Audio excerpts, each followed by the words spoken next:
इय्याक नअबुदु व इय्याक नस्तईन।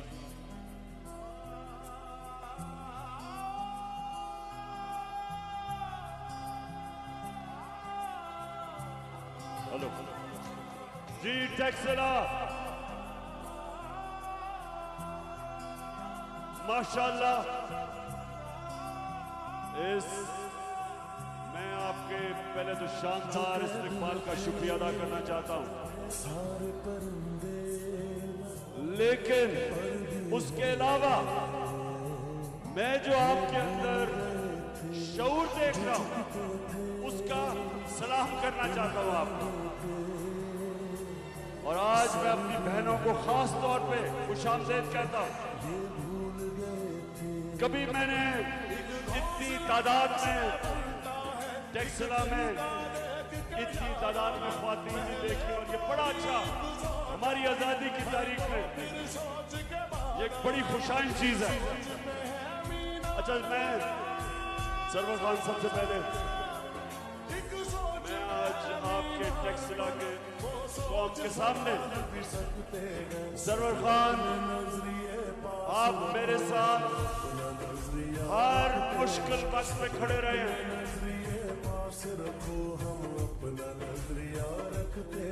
धरने में आप खड़े रहे, और जब लोगों के जमीन का सौदा हो रहा था, लोटे बनाए जा रहे थे, सरवर खान आप मेरे साथ खड़े रहे। और मैं आज आपके हल्के के अंदर सबको बताना चाहता हूं कि इस तरह के इस मुल्क को सियासतदान चाहिए जिनके ज़मीर की कोई कीमत नहीं होती। अच्छा टेक्सला, मैं सबसे पहले तो मैं जरा आज इस अमरीकी इंपोर्टेड उनके गुलामों की हुकूमत को एक मैसेज पहुंचाना चाहता हूं। ये दूसरी दफा मेरे घर पुलिस भेजी है, मतलब तीसरी दफा। रस्ते पर दिल जब आया हो, मंजिल तक भागना होता है, घर जागना हो। इंपोर्टेड हुकूमत सुन लो,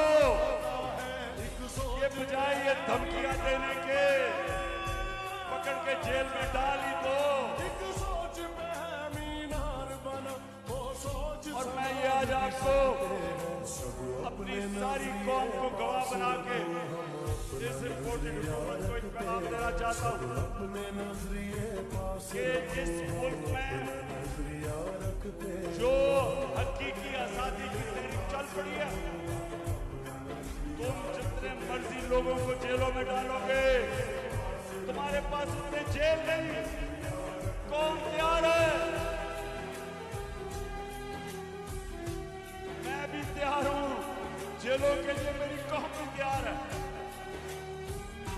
ना हमें तुम्हारे जेलों से कोई खौफ है, ना तुम्हारी नामालूम टेलीफोन की धमकियों से कोई खौफ है,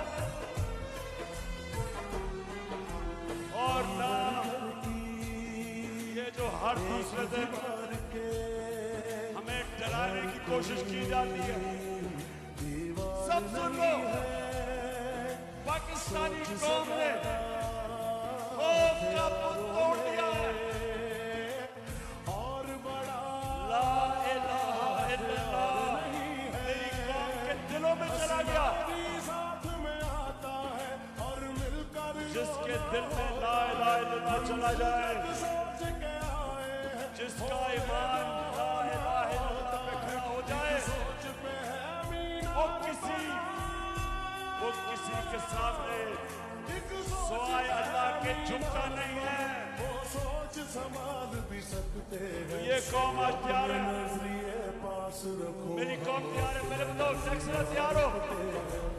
अपने नजरिए कौम भी तैयार है, और उससे ज्यादा कौम का कप्तान भी तैयार है। जेल तो छोटी सी चीज है हमारे लिए, कौम का कप्तान अपनी हकीकी आजादी के लिए अपनी जान की कुर्बानी देने के लिए तैयार है। अच्छा, अब जरा टैक्सला बाशऊर लोग हो, आप जरा गौर से मेरी बात सुने।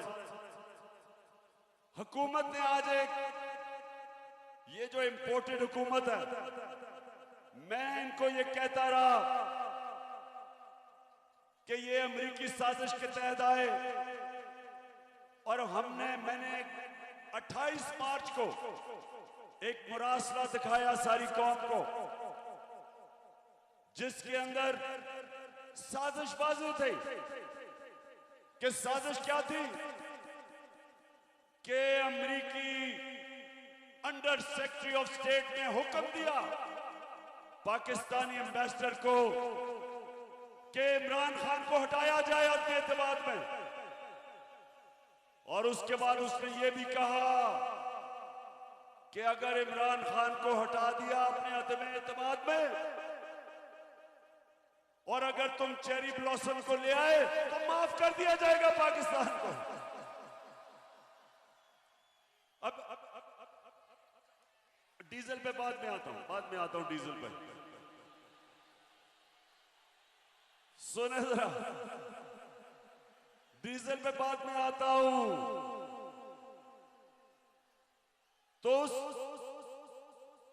टैक्सला उस मरासले में क्या था, उसमें उन्होंने कहा कि इमरान खान को हटाना पड़ेगा, और उसमें उन्होंने ये कहा कि अगर इमरान खान को हटा गया तो पीछे तो अचकन पहन के शहबाज शरीफ इंतजार कर रहा था। तो उन्होंने कहा कि अगर वो हटा दिया गया तो हम माफ कर देंगे। अच्छा, अब टैक्सला सुनो जरा क्या हुआ।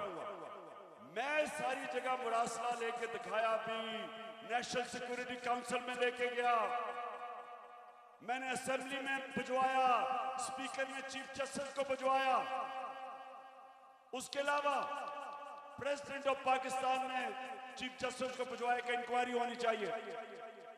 अच्छा, ये जो इंपोर्टेड हुकूमत थी, ये बार बार कहें कि कोई मुरासला नहीं है, इन्होंने कहा कि कोई खल्क नहीं है, और इनकी जो सबसे बड़ी स्पोक्स पर्सन मरियम, उसने कहा ये झूठ है।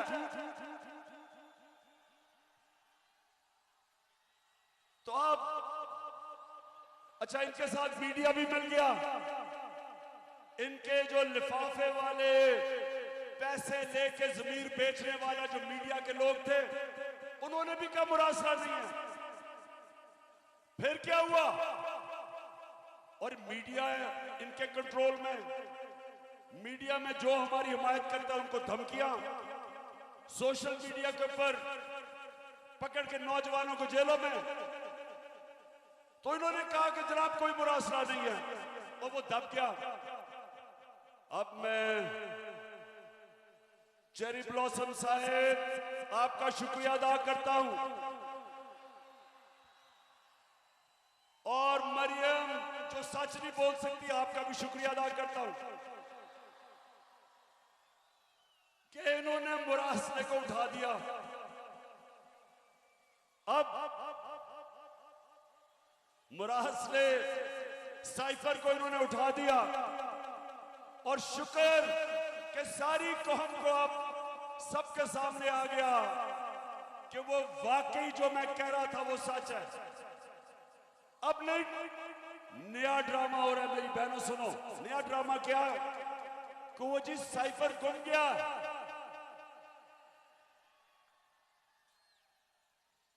मरियम बीबी वो साइफर नहीं गुमा। आप चाहेंगी कि गुम हो जाए, क्योंकि पता चल जाएगा कि आपके वालिद ने और चाचे ने अमेरिकनों के साथ मिलकर साजिश करके हमारी हुकूमत कराई। आप चाहेंगी, लेकिन अगर आप अपने फॉरेन ऑफिस से पूछें तो कॉपी पड़ी हुई है वहां, मास्टर कॉपी फॉरेन ऑफिस में। अच्छा टैक्सला, अच्छा डीजल का पूछना चाहते थे।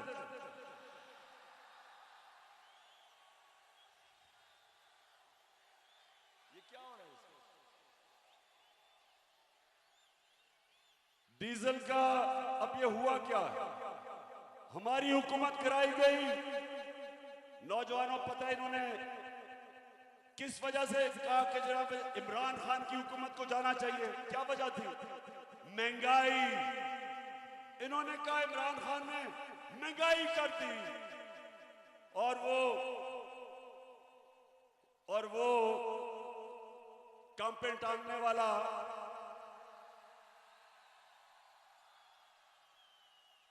उसने महंगाई मार्च कर दी। वो महंगाई मार्च बेचारे सिंध के गरीब लोगों के पैसे के ऊपर उसने करोड़ों रुपया खर्च करके इस्लामाबाद पहुंच गया महंगाई मार्च पे। लेकिन लोगों को सिर्फ याद आया, एक नया लफ्ज उसने निकाला, कैंपेन टांग रही है। तो इन्होंने महंगाई कि जी महंगाई कर दी इमरान खान ने। तो अब टैक्स 5 महीने के अंदर इस मुल्क में 50 साल के बाद सबसे ज्यादा महंगाई हुई है। जिन जिन के घरों में बिजली के बिल आए हैं, बिजली दुगनी से भी बढ़ गई है। गैस सर्दियों में 250% बढ़ने वाली है। आटा जो 55 किलो का 55 रुपए का 1 किलो था, 55 रुपए किलो आटा हमारे दौर में आज 100 रुपए से ऊपर निकल गया। हमारे जमाने में आलमी मंडी में तेल हमारे जमाने में $100 से $115 पे था, और हमारे जमाने में पेट्रोल की कीमत 150 रुपए लीटर थी, और फजलुर रहमान की कीमत 145 रुपए लीटर थी।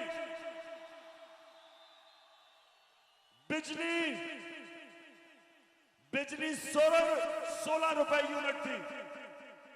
आज बिजली पहुंच गई है 36 रुपए यूनिट, और टैक्स लगा के 50 रुपए से ऊपर चली गई है। आज टैक्सला आज पेट्रोल चला गया 236 रुपए लीटर, और फजल रहमान चला गया 250 रुपए लीटर। आज अवाम के ऊपर वो महंगाई है, तनख्वाहदार तबका आज गुजारा नहीं कर सकता। आज मजदूर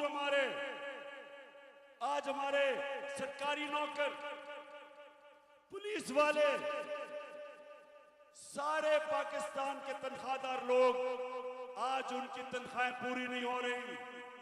ये इन्होंने तोहफा दिया है महंगाई का। और उसके अलावा हमारी मायशत, जो हुकूमत की इकोनॉमिक सर्वे के मुताबिक 17 साल में बेहतरीन ऊपर जा रही थी, आज नीचे तेजी से जा रही है।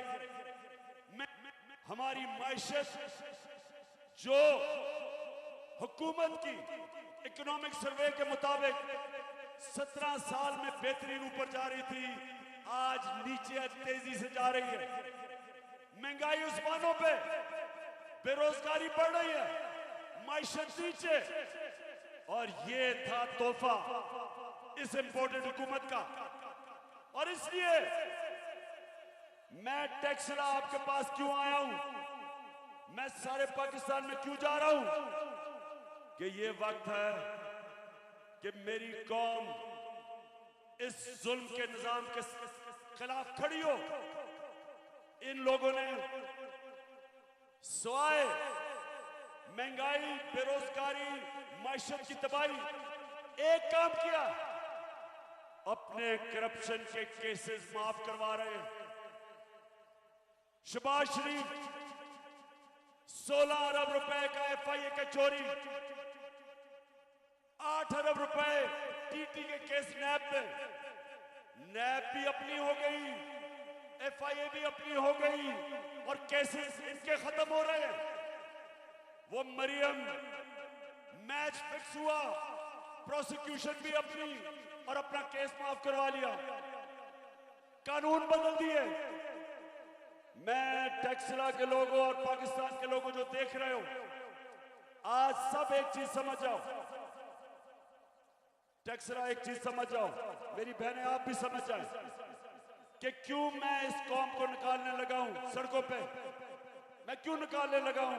इसलिए कि इन्होंने अपनी चोरी बचाने में इस मुल्क का इतना बड़ा नुकसान किया है। इन्होंने जो कानून बदले हैं, इससे ताकतवर लोग जब चोरी करेंगे वो पकड़े नहीं जा सकते। व्हाइट कॉलर क्राइम होती है ताकतवर लोग जब चोरी करते हैं। इन्होंने कानून ऐसे बना दिए कि आज जो भी पैसे वाले लोग मुल्क से पैसा चोरी करके मुल्क से बाहर भेजेंगे, अब पाकिस्तान का कानून उनको नहीं पकड़ सकेगा। अब सिर्फ छोटे चोरों को पकड़ेगा। अब पकड़ेगा भैंस चोर या साइकिल चोर या मोटरसाइकिल चोर। बड़े बड़े डाकू नहीं पकड़ सकेगा अब हमारा कानून। और इसलिए मेरे नबी सल्लल्लाहु अलैहि वसल्लम ने कहा था कि जो कौमें छोटे चोरों को पकड़ती है और बड़े डाकुओं को नहीं पकड़ सकती, वो तबाह हो जाती है, वो कौमें तबाह हो जाती है। और ये जो अब जिस तरफ ये पाकिस्तान को लेके जा रहे हैं, मुल्क अपनी तबाही की तरफ जा रहा है। और मैं सबसे पूछता हूं, जो इन चोरों को रोक सकते थे, जो इस साजिश को कामयाब होने से रोक सकते थे, मेरा सबसे सवाल है कि क्या आप अगर ये समझते हैं कि कौम आपको माफ कर देगी, क्या आप कहें जी हम न्यूट्रल हैं, कौम नहीं माफ करेगी। टैक्सला, क्या आप माफ करेंगे उन लोगों को जिन्होंने डाकुओं को आने दिया? क्या मेरी बहनों मुझे बताएं, क्या आप अपने चौकीदार को माफ करेंगे? नहीं। अगर आपके घर पे डाका पड़े और चौकीदार कहे मैं न्यूट्रल हूं, आप माफ करेंगे? मुल्क तबाही की तरफ जा रहा है, माशरत तबाह कर दी, लोगों को महंगाई की दलदल में फंसा दिया और इन चोरों को ऊपर बिठा के इनके केसेस माफ हो गए और हम कहें जी मैं तो न्यूट्रल हूं। मुल्क तबाही की तरफ जा रहा है। कौम सब उन लोगों की तरफ देखती है, उन इदारों की तरफ देखती है जो इनको रोक सकते थे, इन चोरों को। और जो ये देख रहे हैं कि एक के बाद दूसरा वो इसहाक डार आ गया। इसहाक डार का मैं आपको बता दूं, दुनिया में मैंने बड़े बड़े बुज़दिल लोग देखे हैं। नवाज शरीफ बड़ा बुज़दिल आदमी है जो हमेशा बाहर भाग जाता है। मुल्क में पैसा चोरी करने आता है और जैसे ही कोई इसको पकड़ने लगता है बाहर भाग जाता है, फिर एनआरओ लेके वापस आ जाता है। लेकिन अगर नवाज शरीफ से भी मैंने कोई बुज़दिल आदमी देखा है, उसका नाम है इसहाक डार। जो वो बिलावल कहते हैं ना, कंपे टांगती हैं, वो डार की कंपे टांगती है। और मैं मान ही नहीं सकता, मैं सारी कौम के सामने कह रहा हूं कि जब तक इससे डील नहीं हुई और इसको ताकतवर हलकों ने इसको एनआरओ की डील नहीं दी, उन्होंने इसको दिलासा नहीं दिया कि फिक्र ना करो तुम्हें नहीं पकड़ा जाएगा, तब तक वो गीदड़ कभी नहीं आ सकता था पाकिस्तान।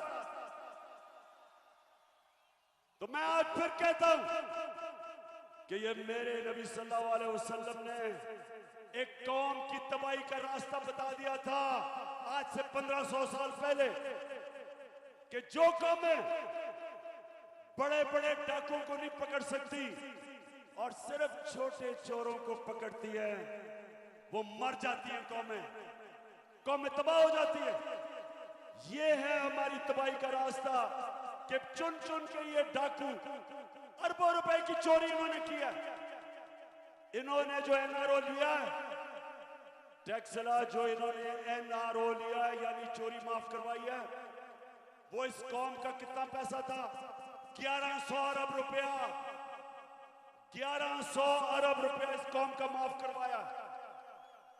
और अगर इसके ऊपर मेरी कौम मेरे साथ नहीं निकलेगी तो कौम का कोई मुस्तकबिल नहीं है। आप नौजवानों, आपका कोई मुस्तकबिल नहीं है इन चोरों के नीचे।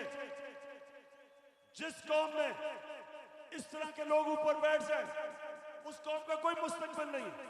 जब मुशर्रफ ने पहले एनआरओ दिया 2007 में, जब इन दोनों करप्ट सरदारी और नवाज शरीफ को एनआरओ दिया, आप जानते हैं इस कौम के ऊपर क्या गुजरी? इन्होंने 2008 से और 18 तक 4 गुना पाकिस्तान के कर्जे बढ़ाए। इन्होंने जो मुल्क को लूटा, 4 गुना ज्यादा इस मुल्क का कर्जा बढ़ा। 6,000 अरब से 30,000 अरब पे हमारा कर्जा चला गया। जो करप्शन के केसेस इनके 10 साल में थे, अब इनको फिर एनआरओ मिल गया। अब ये फिर आके तैयारी कर रहे हैं लूटने के लिए। मरियम क्या कहती शहबाज शरीफ को कि अंकल मेरे दामाद का 60-70 करोड़ रुपया जो ग्रिड स्टेशन उसकी हाउसिंग सोसाइटी में बना था, वो उससे माफ करके कौम के टैक्स के पैसे से वो पैसा दिलवाओ। यानी शर्म नहीं आई कि पहले चोरी बच गई, फिर से चोरी शुरू कर दी। और फिर कहती अंकल, शहबाज शरीफ को अंकल ही कहती है कि अंकल वो हिंदुस्तान से मेरा जो दामाद है वो मशीनरी इंपोर्ट कर रहा है, तो उसको किसी तरह मशीनरी को आने दो। यानी कि हमने कश्मीर की वजह से जो इन्होंने कश्मीरियों का जो हक था, जो उनका स्पेशल स्टेटस था, 5 अगस्त 2019 को जो नरेंद्र मोदी ने उनका स्टेटस दिया, इसलिए हमने उनसे ताल्लुकात तोड़े। अब ये जब ताल्लुकात हमने तोड़े हुए, उसके बावजूद ये उनसे मशीनरी इंपोर्ट कर रही है दामाद के लिए। मुझे बताओ टैक्सला, मुझे बताओ कि क्या हम कश्मीरियों की कुर्बानी पे सौदा नहीं कर रहे? वो बेचारे जो 30 साल से कुर्बानियां दे रहे हैं, 1 लाख कश्मीरी शहीद हो चुका है। और ये अपने पैसे बनाने के लिए जो हम प्रेशर है कि ताल्लुका तब बहाल करेंगे जब आप कश्मीरियों को स्टेटहुड वापस करो। उसके अलावा टैक्सला, उसके अलावा सुने, जो इलेक्शन कमिश्नर सिकंदर सुल्तान, जो इनका शरीफों का घर का मुलाजिम है, वो इनसे पूछ पूछ के फैसले करता है। उसका काम सिर्फ एक है कि किस तरह धांधली करके वो किस तरह इनको वापस जताएगा, क्योंकि साफ और शफाफ इलेक्शन में ये आप ये नहीं जीत सकते। आपको पता पंजाब के बाय इलेक्शन में 17 जुलाई को इनका सफाया कर दिया था। तो इसलिए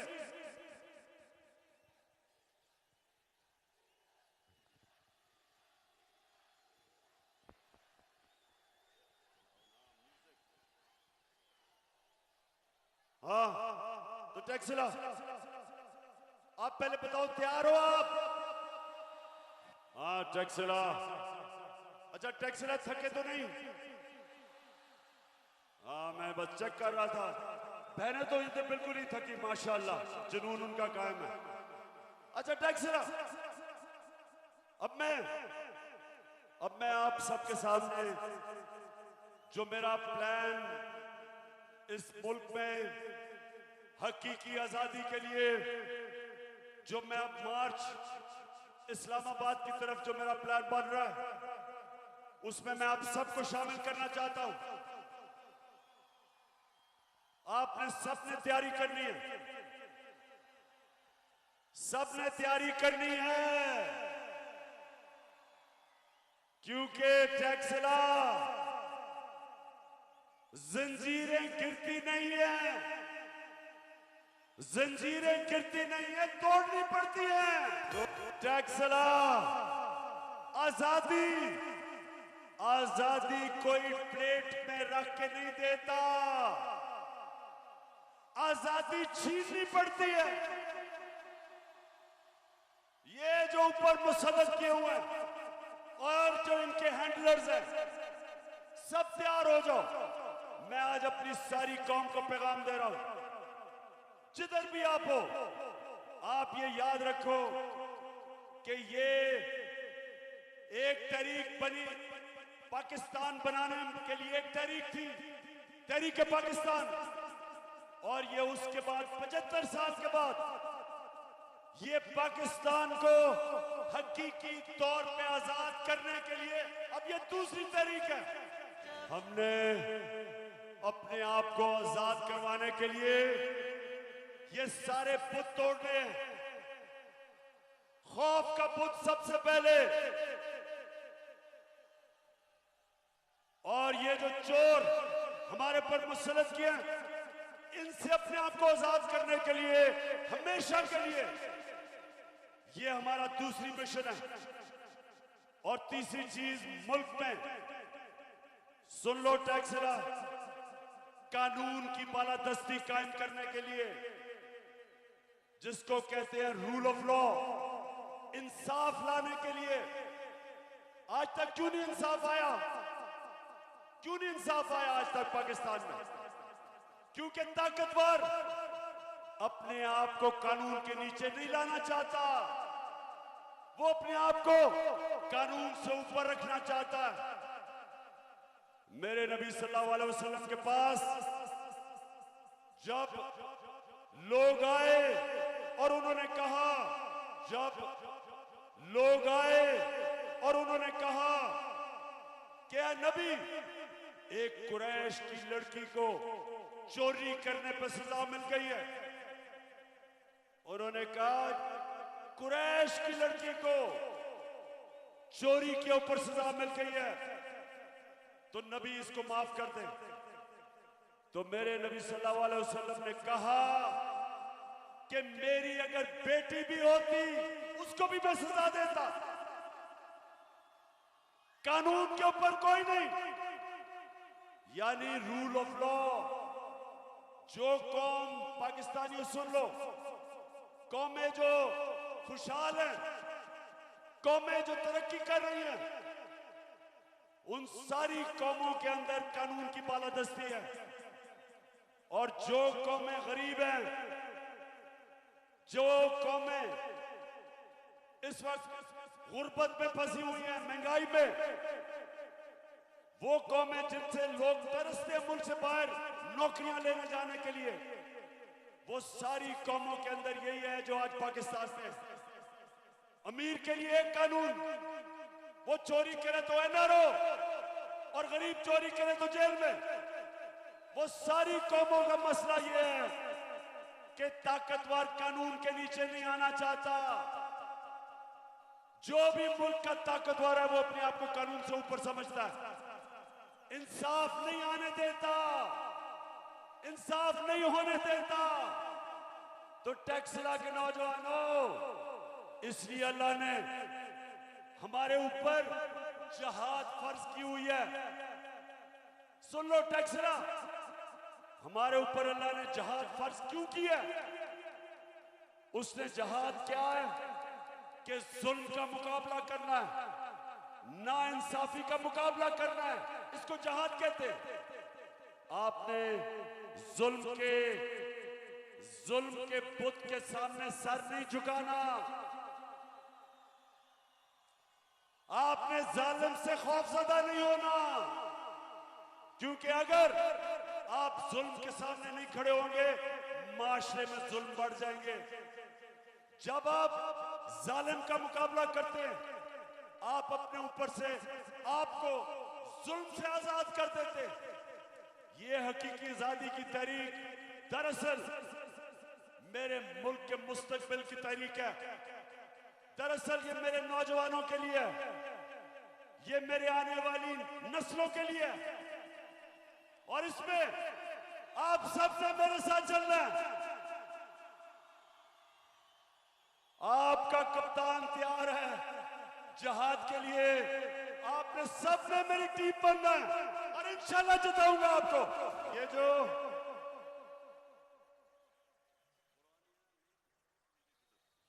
अच्छा टैक्सला, मैं सिर्फ आपको बताना चाहता हूं, मैं सिर्फ अब आपको वीडियो दिखाना चाहता हूं कि कितना बड़ा जुल्म हुआ है मुल्क से। अभी देखना, और ये क्या है, ये वीडियो क्या है, क्योंकि अभी उन्होंने मरियम को बरी कर दिया कि जी उसने कोई बेचारी बेकसूर है। अब जरा ये वीडियो देखें, और मैं इसमें आपको सिर्फ ये बताना चाहता हूं कि कैसे जालिम के लिए एक कानून, ताकतवर के लिए एक कानून और बेचारे गरीब लोगों के लिए दूसरा कानून। ये जरा दिखाएं। कि आपको ये प्रॉपर्टी आप ले सकते हैं, कि आपने मेफेयर के अंदर जो आपकी 4 अपार्टमेंट्स हैं उनकी 1 अरब से ज्यादा, 1 अरब रुपए से ज्यादा उनकी कीमत है। अब 4.5 अरब तक पहुंच गई है उनकी कीमत। आपने अपनी जो टैक्स में टोटल आमदनी बताई है 94 में 1.5 लाख रुपए है। मुझे ये बताएं कि आपने अरबों रुपए की मेफेयर में प्रॉपर्टी खरीदी कैसे? सुन लिया, ये आज से 10 साल पहले टैक्स में सुनो जरा, क्योंकि आपको भी और दिखाऊंगा, पहले आप समझ लें। 10 साल पहले, बैठ जाओ ना, वो कह रहे बैठ जाओ, जरा बैठ जाए सामने, बैठ जाओ, वो नहीं देख सकते, बैठ जाओ। अच्छा, 10 साल पहले, 10 साल पहले इनकी, मैंने ये जो आप देख रहे थे, मैंने इंकिशाफ किया कि अरबों रुपए की इनकी लंदन के सबसे महंगे में 4 अपार्टमेंट्स थी। पैसा किधर से आया? अच्छा, अब सुने जरा, तो ये जब आया तो मरियम वो जवाब देती है, जरा ये सुने उसका जवाब क्या है। इस तरह मुझे लगा कि आप लोगों को बेवकूफ नहीं बना सकते। मेरी सेंट्रल लंदन में प्रॉपर्टीज तो दूर की बात है, मेरी पाकिस्तान में भी कोई प्रॉपर्टी नहीं है। मैं अपने वालिद के पास है, और मुझे समझ नहीं आई कि मेरी और मेरी वालदा की और बहन भाइयों की प्रॉपर्टीज ये कहाँ से निकाल के ले आए हैं। मेरे नाम पाकिस्तान में कोई प्रॉपर्टी नहीं है, ये तो इंग्लैंड की बात है। पाकिस्तान में भी बेचारी की कोई प्रॉपर्टी नहीं है, तो लंदन में किधर से आनी थी? अच्छा, मरियम बेचारी को एक चीज का नहीं पता था, टैक्सला, वो बेचारी मरियम को एक चीज का नहीं पता था कि अल्लाह हक है, वो सच का खुदा है, वो सच सामने ले आता है। तो उसको नहीं पता था कि एक इंटरनेशनल इंकशाफ होता है, पैनामा पेपर्स, दुनिया में बड़े बड़े प्राइम मिनिस्टर, मिनिस्टर्स, उनका इंकशाफ होता है कि उन्होंने अपनी अरबों रुपए की प्रॉपर्टी छुपाई हुई थी बाहर, वो इंकशाफ हो जाता है, उसमें बेचारी मरियम भी फंस जाती है। नवाज शरीफ, मरियम नवाज, हसन नवाज और हुसैन नवाज के बैरून मुल्क खुफिया असासों का इंकशाफ। पनामा लीक्स ने बैरून मुल्क खुफिया दौलत का भांडा अच्छा, जब ये इंकशाफ हो जाता है, तो मरियम के भाई क्या कहते हैं, हुसैन शरीफ, ये सुने। इस बात को तस्लीम कर दो कि अल्हम्दुलिल्लाह पार्कलैंड के ऊपर जो अपार्टमेंट्स हैं वो अल्हम्दुलिल्लाह हमारे हैं। मैं इस बात को तस्लीम करता हूँ कि उनको ऑफशोर कंपनीज नेस्कॉल लिमिटेड और नीलसन लिमिटेड जो है उनको ओन करती हैं, और मैं आपको ये भी अर्ज करता हूँ उनको होल्ड कर रही है इस वक्त मरियम नवाज शरीफ, मेरी हमशीरा जो है। ठीक है जी। ठीक है जी, ठीक है। उसने कहा कि लंदन तो छोड़ो, पाकिस्तान में भी कोई प्रॉपर्टी नहीं है, इंकशाफ होता है 4 साल के बाद। और भाई साहब खुद ही कह देते हैं कि वो 4 महलात मरियम के हैं। अब मुझे ये समझाएं कि अदालत ने इसे कैसे बरी कर दिया? 4 बड़े बड़े महलात हैं। हाँ ये देखें, ये लंदन की महंगी जगहों के ऊपर अरबों रुपए का पैसा है, तो अदालत इन्हें कैसे छोड़ देती है? मैं यकीन दिलाता हूं टैक्सरा, मैं जरा आपको यकीन दिलाता हूं, अगर कोई कमजोर सा आदमी, कोई मजदूर, कोई बेचारा किसान, कोई छोटा सरकारी नौकर, अगर उसके ये निकलाते बड़े बड़े अपार्टमेंट्स, तो पुलिस ने उसको जेल में डाल के वो छितरौल करना था कि अगर उसके नहीं भी होते उसने कहना था हाँ जी मेरे ही हैं। तो ये मैं कह रहा हूं फर्क है कि ताकतवर और कमजोर में फर्क देखें। ताकतवर साफ वो कह रहे हैं कि 4 हमारे मरियम के अपार्टमेंट है, अदालत उसको छोड़ देती है। अच्छा आप देखें, जब मरियम से वो लोग पूछते हैं अब इंकशाफ हो गया, ये तो आपके पास किधर से पैसा आया अपार्टमेंट्स का? अब वो कह तो सकती नहीं थी कि नवाज शरीफ का पैसा है, क्योंकि नवाज शरीफ ने तो अपने टैक्स रिटर्न में बताया नहीं था कि मेरे पास इतना पैसा है, चोरी का पैसा था। तो वो फिर क्या कहती है मरियम, जरा ये सुने। हसन हुसैन के पास आज जो भी है वो एक अरबपति दादा के पोते हैं। उस अरबपति दादा के पोते हैं जो 1960s और 70s में पाकिस्तान का अमीर तरीन इंसान था। ये जो एसेट्स हैं, ये जो बिजनेस के लिए पैसा है, ये सारा दादा से डायरेक्टली बच्चों को ट्रांसफर हुआ। अच्छा सुने, वो क्या कह रही है? वो या बाप का तो नाम नहीं ले सकती थी। उसने कहा मेरे दादा अरबोपति थे, वो इतने अमीर थे कि उन्होंने हमें पैसा दे के तो खरीद लिया। अब दादा साहब दुनिया में नहीं थे, वो वफात पा चुके थे। अब दादा से तो कोई पूछ नहीं सकता था, लेकिन मरियम को नहीं पता था कि अल्लाह अल हक है। अब वो दादे का बेटा क्या कहता है, मरियम का चाचा, दादे का बेटा शहबाज शरीफ क्या कहते हैं, ये सुने जरा। मेरे खानदान को 22 खानदानों में शुमार नहीं होता था। मुझे इसके ऊपर बाइस फख्र है कि मेरे वालिद का ताल्लुक एक गरीब किसान के घराने से था, हिंदुस्तान से। वो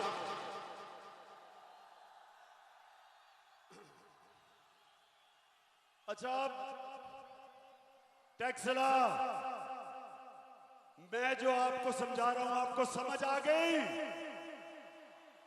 कि पैसा चोरी करो पाकिस्तान से, बड़े बड़े महल्लात खरीद लो बाहर, उसके बाद डील करो, एनआरओ ले लो, वहां से वापस आ जाओ, अपने केसेस माफ करवा लो और फिर चोरी के लिए तैयार हो जाओ, फिर लूटो, फिर कौम का खून चूसो, और उसके बाद जब भी इनको खतरा होगा, मैं आपको यकीन दिलाता हूं कि ये सबसे पहले बाहर भागेंगे। तो मैं आज अपनी सारी कौम के सामने ये अनाउंस करता हूं कि मैं अब पूरी तैयारी कर रहा हूं। 25 मई को हमने ये समझा था कि हम एक पुरअमन एहतजाज कर रहे हैं और हमें ये इजाजत देंगे, जैसे हमने इनको धरने करने की इजाजत दी, हमने कभी नहीं रोका। तो हम ये समझ रहे थे, लेकिन हमारा मुकाबला माफिया से है, डाकुओं से है, मुजरिमों से है। इन्होंने हमारे ऊपर तशद्दुद किया, हमारी फैमिलीज थी, इन्होंने उनके ऊपर टेयर गैस शेलिंग की, पुलिस ने हमारे लोगों के ऊपर घरों में घुस घुस के लोगों को पकड़ा। तो आज कप्तान तैयारी कर रहा है, राणा सनाउल्लाह और शहबाज शरीफ तैयार हो जाओ। जो अब मैं तैयारी कर रहा हूं, आपको मैं जिस तरह कहता हूं, मुझे तो पता है आपने क्या करना है, मुझे तो आपके प्लान का पता है, लेकिन आपको मेरे प्लान का नहीं पता। जो अब तैयारी हो रही है, इंशाल्लाह मैं आपके सामने पेशन गोई कर रहा हूं। पहले ये जो मैं तैयारी कर रहा हूं, मैंने सारी अब इनकी सारी जो प्लानिंग है उसके मुताबिक तैयारी कर रहा हूं। वो अभी मैं आपको नहीं बताऊंगा। मैं पहले अपनी तैयारी कर रहा हूं और फिर एकदम कॉल दूंगा।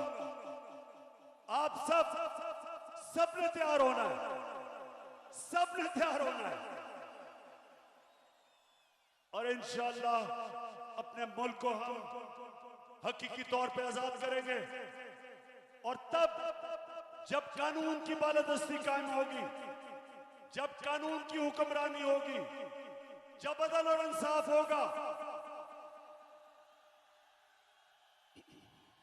इंशाअल्लाह तब ये पाकिस्तान जो कायदे आजम ने पाकिस्तान का जद्दोजहद की थी और इलामा इकबाल ने ख्वाब देखा था, इंशाअल्लाह उस पाकिस्तान की तरफ हमारा तब सफर शुरू होगा जब इस मुल्क में अदल और इंसाफ का निजाम लेके आएंगे, जिसपे जो निजाम मेरे नबी सल्लल्लाहु अलैहि वसल्लम ने मदीना की रियासत में कायम किया था। पहले इंसाफ आता है, फिर खुशहाली आती है। खुशहाली इंसाफ के बगैर नहीं आती। और अगर चोरों को आप मुल्क के ऊपर बैठा दे तो वो मुल्क तबाही की तरफ जाता है। तो इसलिए सबने मेरी कॉल की इंतजार करनी है, ज्यादा देर नहीं है। प्लानिंग पूरी कर रहा हूं और इंशाल्लाह इस बार ये जो मार्च होगी, इंशाल्लाह इस मुल्क को एक अजीम कौम बनाएंगे। वो कौम बनाएंगे जो इंशाल्लाह हर पाकिस्तानी, ये दिन आएगा जब दुनिया में हरा पासपोर्ट से कौम बनाएंगे। वो कौम बनाएंगे जो इंशाल्लाह हर पाकिस्तानी, ये दिन आएगा जब दुनिया में हरा पासपोर्ट लेके जाएगा, लोग उसको इज्जत करेंगे, इज्जत से नजर से देखेंगे। पाकिस्तान जिंदाबाद।